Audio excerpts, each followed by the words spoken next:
Vous êtes-vous déjà demandé à quoi ressemblerait votre vie si vous étiez vraiment présent à chaque instant?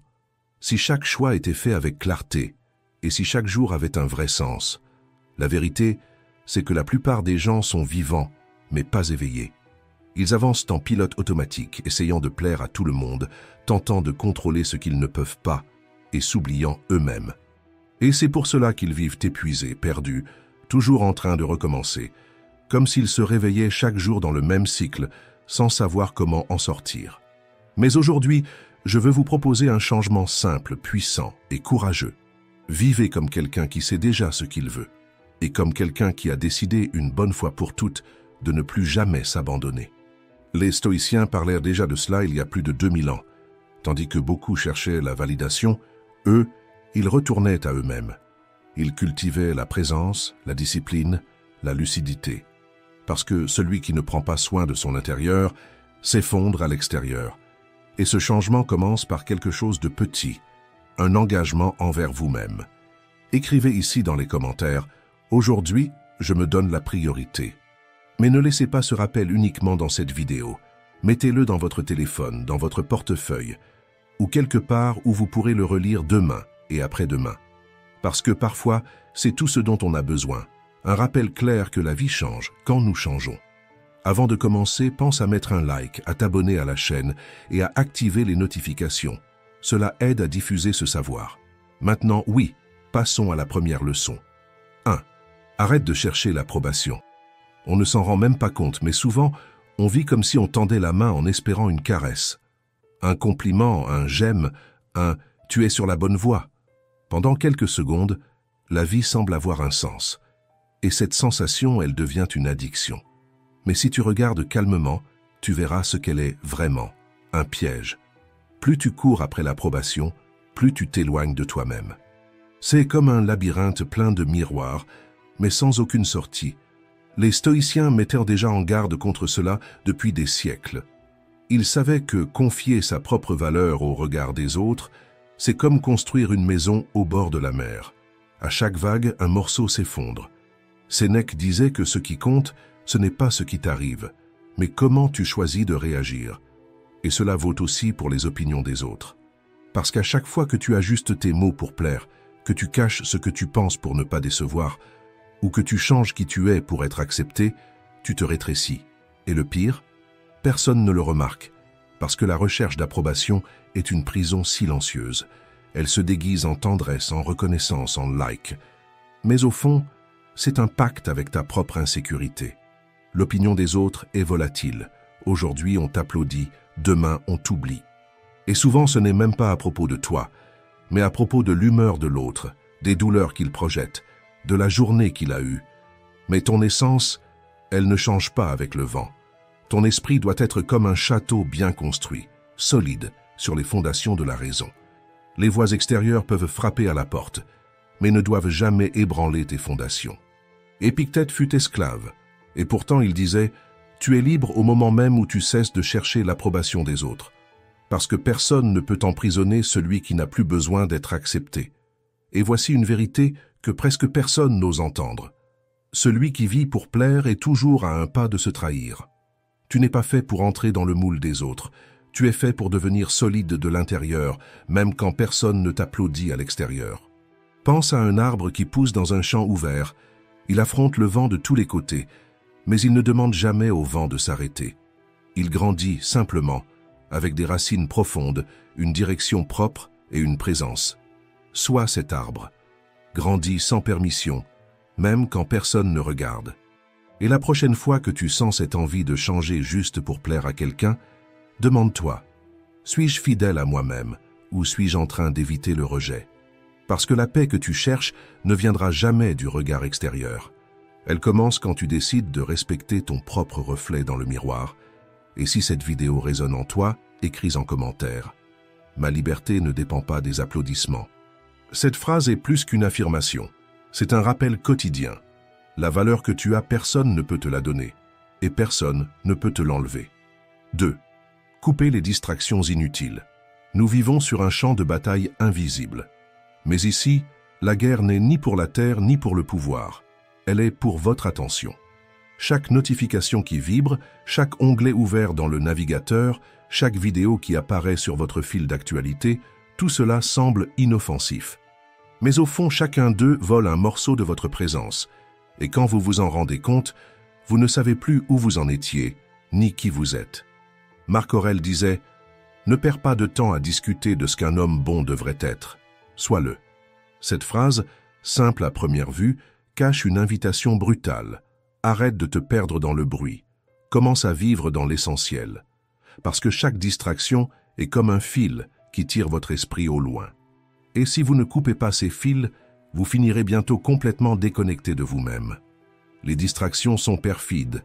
Elles ne crient pas, elles murmurent, s'installent comme des mauvaises herbes, discrètes, silencieuses, jusqu'à tout étouffer. Au début, ce n'est qu'une courte vidéo, un coup d'œil au fil d'actualité, ou une conversation sans importance. Mais quand vous réalisez, vous avez passé des heures à vivre la vie des autres, et vous avez oublié la vôtre. Un esprit sans concentration devient un miroir embué. Vous regardez et vous ne vous reconnaissez plus. Tout semble confus, flou, lointain. Et c'est dans ce miroir trouble que naissent l'anxiété, la fatigue et la perte de direction. Les stoïciens savaient que la clarté intérieure dépendait d'une seule chose, une présence totale dans chaque acte, et cela n'existe que lorsqu'il y a du silence à l'intérieur. Sans concentration, vous êtes comme un bateau à la dérive, emporté par les vagues de ce qui surgit. Mais quand vous commencez à nettoyer le terrain de votre attention, vous découvrez ce qui était enfoui, votre intuition, votre vision de l'avenir et votre force la plus profonde. Observez vos habitudes avec sincérité. Que faites-vous chaque jour qui vous épuise sans vous transformer? Défilements sans fin, informations qui ne font que vous agiter, drames qui ne sont même pas les vôtres, visites sur des sites d'achat. Les stoïciens appelaient cela une perte volontaire de liberté, car quand vous ne choisissez pas où placer votre énergie, le monde choisit pour vous. Et la discipline, pour eux, n'était pas une prison, c'était un phare.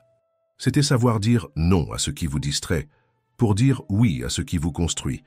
Commencez simplement, choisissez un moment de votre journée pour vous déconnecter complètement, sans téléphone, sans bruit et sans personne. Pendant les premières minutes, vous ressentirez de l'agitation, comme quelqu'un qui essaie de respirer hors de l'eau. Mais si vous insistez, quelque chose émergera, un silence nouveau, qui n'étouffe pas, qui apaise. Un espace où votre esprit, enfin, s'écoute. Marc Aurèle disait « L'âme se teinte de la couleur de ses pensées. Si ces pensées sont sans cesse interrompues, votre âme s'éteint. Mais si vous choisissez ce qui entre, ce qui reste et ce qui sort, tout change. Votre direction change, votre présence change, et votre force renaît. Dans un monde conçu pour voler votre attention, protéger votre concentration est un acte de courage. C'est comme construire une forteresse invisible en soi, et vous êtes le seul à pouvoir décider qui entre. Il ne s'agit pas de couper tout ce qui vous fait plaisir, mais de faire un choix. Cela me nourrit-il? Ou me fait-il seulement oublier la douleur? Cela me rapproche-t-il de la personne que je veux devenir? Ou me distrait-il seulement du fait que je ne le suis pas encore? La réponse à ces questions peut changer le cours de votre vie, parce que celui qui maîtrise son attention maîtrise son propre destin. 3. Développe ta force de volonté. Il y a des jours où tout semble hors de contrôle, une erreur qui pèse trop, un défi qui t'épuise, une déception qui blesse profondément. Et, presque sans t'en rendre compte, tu commences à penser « Pourquoi cela m'est-il arrivé ?» À ce moment-là, blâmer le monde semble être le chemin le plus facile, les circonstances, les autres, le destin. Mais chaque fois que tu transfères la faute, tu transfères aussi ton pouvoir. Le stoïcisme enseigne qu'assumer la responsabilité n'est pas une punition, c'est une liberté. C'est le choix de prendre la barre, même en pleine tempête. Tu ne contrôles pas les vents, mais tu peux ajuster les voiles, et avoir cette conscience change tout. Pense à ta vie comme à un bateau en pleine mer. Parfois le ciel s'assombrit, les vagues frappent fort, tout semble vouloir te faire chavirer. Mais la barre est là, et d'une certaine manière, elle l'a toujours été. La seule question est, vas-tu la tenir? Lorsque tu fuis la responsabilité, c'est comme lâcher cette barre en plein chaos. Tu tournes en rond, à la merci du hasard, mais quand tu décides de diriger, même avec peur, même sans certitude, tu retrouves une force qui ne dépend ni d'une autre personne, ni des circonstances, seulement de toi. Et oui, Prendre les rênes demande du courage, le courage de reconnaître où tu t'es trompé, où tu t'es tu, où tu as accepté moins que ce que tu méritais. Mais cette honnêteté envers toi-même est ce qui te renforce le plus, parce qu'il ne s'agit pas de se punir, il s'agit de voir. Voir les schémas, confronter tes anciennes croyances et comprendre que chaque petit choix construit le chemin que tu empruntes. Et ce chemin n'est pas seulement le tien. Tes décisions résonnent, influencent ceux qui t'entourent, modèlent les environnements, créent des liens ou détruisent des ponts. Être responsable, c'est développer une conscience. C'est comprendre que ta force de volonté ne consiste pas seulement à résister à la tentation, mais à maintenir le cap, même quand tout semble te pousser dans la direction opposée. Plus tu assumes les conséquences de tes décisions, plus tu deviens digne de ton propre respect. La véritable estime de soi naît là, non pas de phrases motivantes, mais de la cohérence avec ce en quoi tu crois, et cela apporte de la clarté. Cela apporte de la stabilité face à l'erreur, car tu cesses de voir l'échec comme une fin, et tu commences à le voir comme un processus. Un stoïcien n'attend pas le scénario idéal pour agir. Il agit avec ce qu'il a. Il remplit son rôle, peu importe si les autres sont prêts à agir avec la même dignité. Il n'attend ni garantie, ni reconnaissance, ni récompense. Comme l'a dit Marc Aurèle, nous devons apprendre à faire le bien et à le considérer comme sa propre récompense. L'acte bon en lui-même est déjà suffisamment bon. Agir ainsi est une démonstration de lucidité et de force intérieure.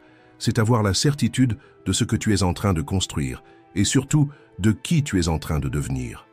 Alors aujourd'hui, je te fais une invitation, pas pour être parfait mais pour être réel, pour tenir fermement la barre, pour devenir l'auteur de ton propre parcours, même dans les pages difficiles, même les jours gris. La liberté que tu cherches ne se trouve ni dans les conquêtes, ni dans les titres, ni dans les relations. Elle commence quand tu décides d'arrêter de fuir et que tu commences à agir comme quelqu'un qui a déjà compris. Ce n'est pas le vent qui définit la direction, c'est ta main sur la barre. Tiens bon, la mer est instable, mais toi, tu n'as pas besoin de l'être. 4.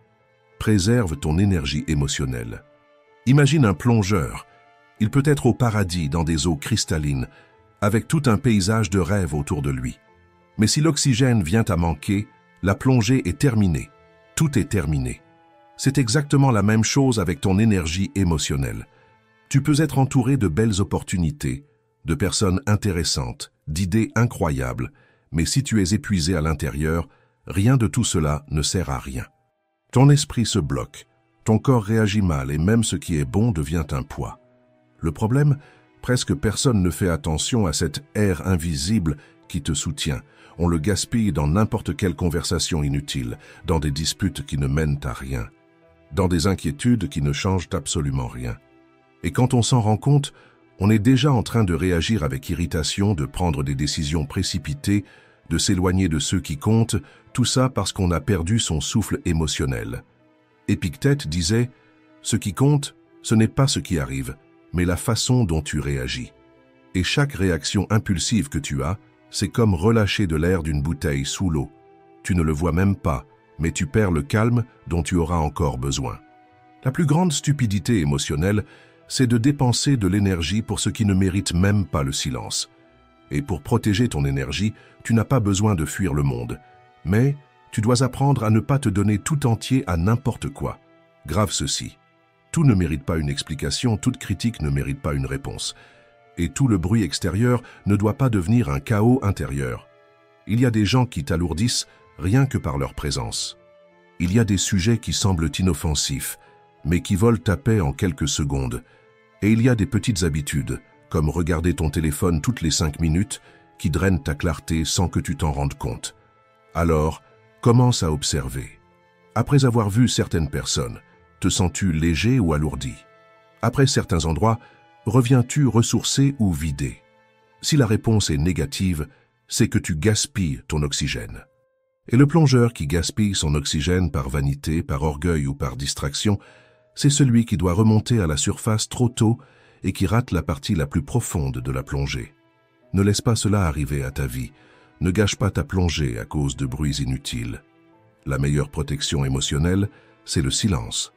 La meilleure réponse, c'est la présence ferme. Et la meilleure économie d'énergie, c'est de choisir où tu veux vraiment être. Quand tu apprends à préserver ton énergie émotionnelle, tu respires mieux, tu penses mieux, tu agis mieux. Et surtout, tu sens que tu as encore de la force quand tout le monde est déjà en train de se noyer. Alors, à partir de maintenant, chaque fois que tu t'apprêtes à réagir, à dépenser, à t'expliquer ou à t'énerver, demande-toi, est-ce que ça vaut l'air de ma plongée? Si la réponse est non, respire simplement et avance plus en profondeur. Tu as en toi tout ce dont tu as besoin pour vivre une vie extraordinaire. Les stoïciens rappelaient que ce qui nous distingue des animaux, ce n'est ni la force, ni la vitesse, c'est la conscience. La capacité de penser, de choisir, de résister aux impulsions. Et chaque fois que tu renonces à cela, quand tu agis en pilote automatique, quand tu répètes ce qui t'affaiblit, tu es en train de gaspiller la ressource la plus puissante que tu possèdes, l'esprit qui pourrait te libérer. 5. Concentre-toi sur ce qui te renforce vraiment. Se réveiller, courir, éteindre des incendies, répondre à tout le monde, essayer de plaire, faire 1000 choses à la fois et finir la journée avec l'impression de n'avoir rien fait pour soi. Ça te semble familier? C'est la routine que beaucoup de gens vivent, occupés mais vides, épuisés mais improductives, entourés de stimulation mais déconnectés de soi. Et que se passe-t-il quand quelqu'un vit en pilote automatique? Il devient de plus en plus fragile à l'intérieur, parce que la force n'est pas une question d'effort, c'est une question de direction. Sénèque disait « Si un homme ne sait pas vers quel port il navigue, aucun vent ne lui sera favorable. » Autrement dit, si tu ne choisis pas ce qui te renforce, le monde choisira ce qui t'épuise.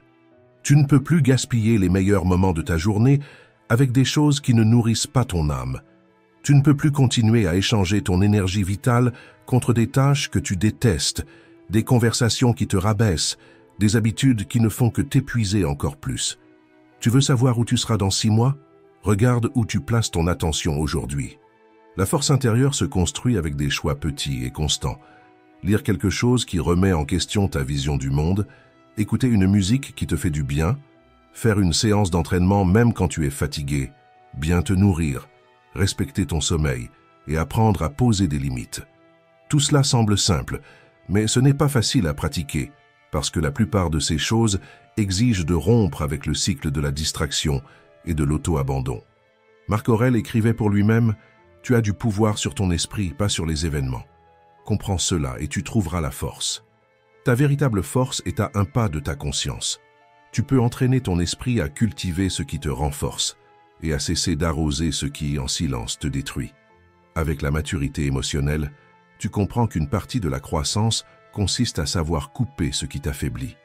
Il y a des habitudes qui semblent inoffensives, mais qui rongent ta structure. Il y a des personnes qui te sourient, mais qui désorganisent ton esprit.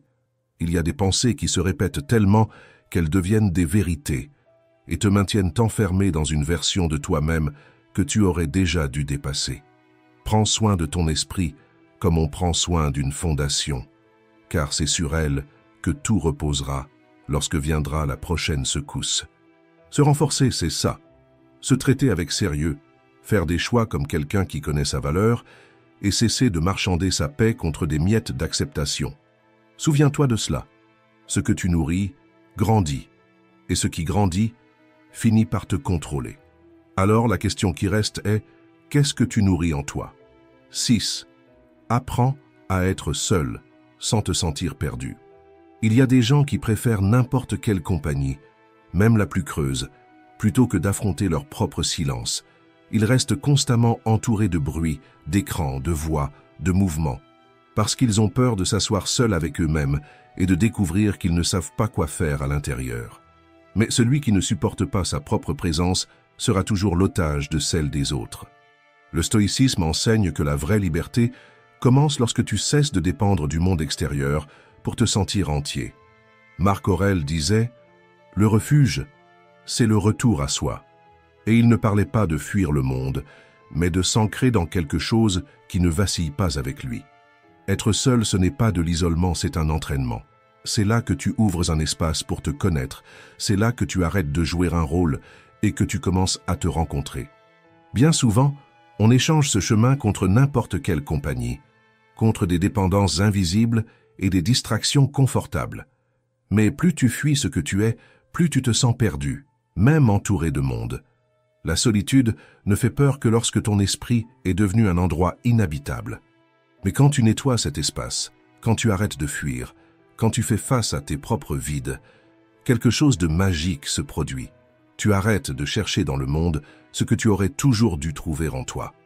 Épictète disait « Tu deviens invincible lorsque tu ne dépends pas de ce que tu ne contrôles pas. » Et peu de choses échappent davantage à ton contrôle que la présence, l'affection ou la validation d'une autre personne. Être à l'aise avec sa propre présence, c'est ce qui t'empêche de mendier de l'attention, de forcer des relations déjà mortes, de supplier pour des miettes émotionnelles comme si c'était des festins.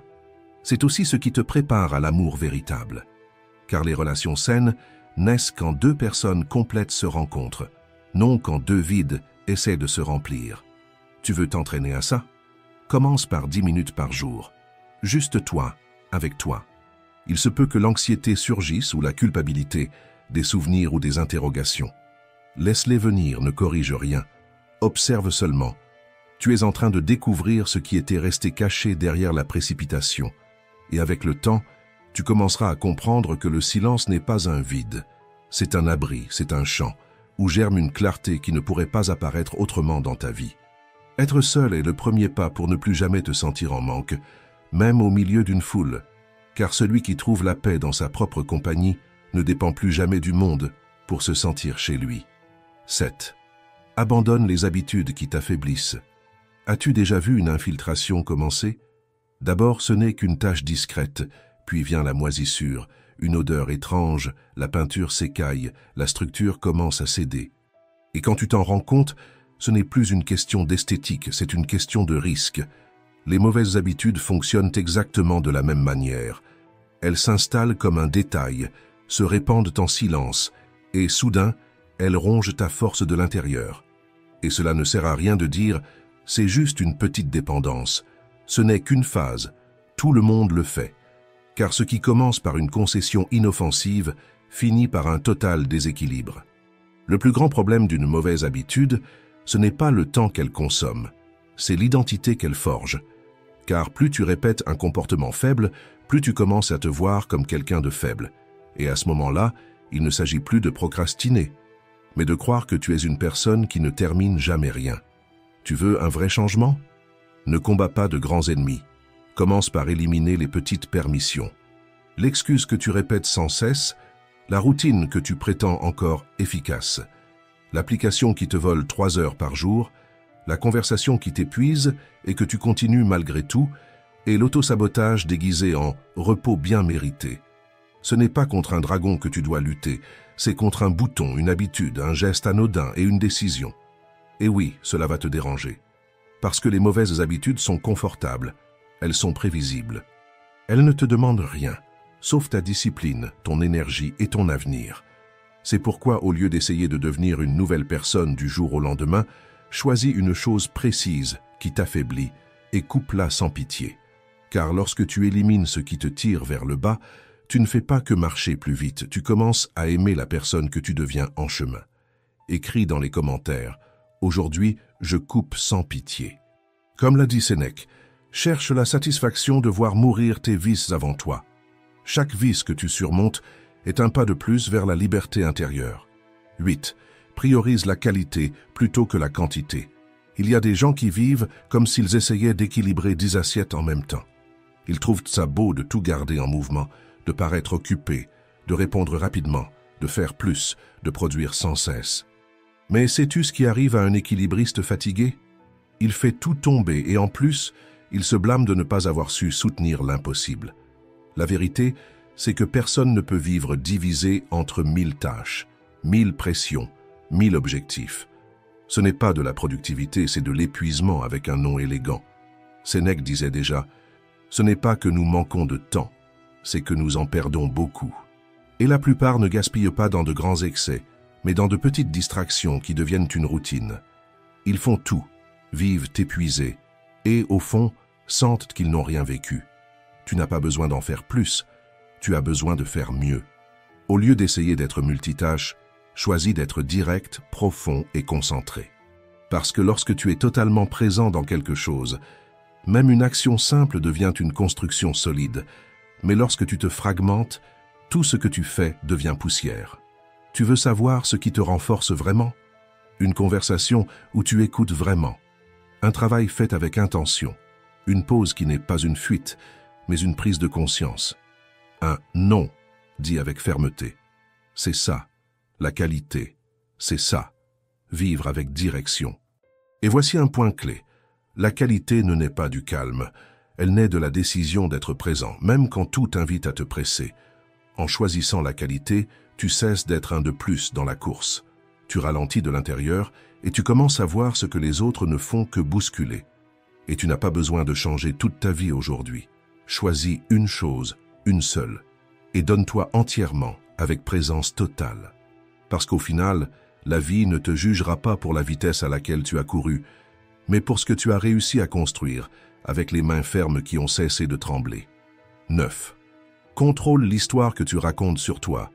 Tu ne te souviens pas exactement quand ça a commencé, mais à un moment de ta vie, tu as commencé à répéter des phrases que tu n'as pas écrites toi-même.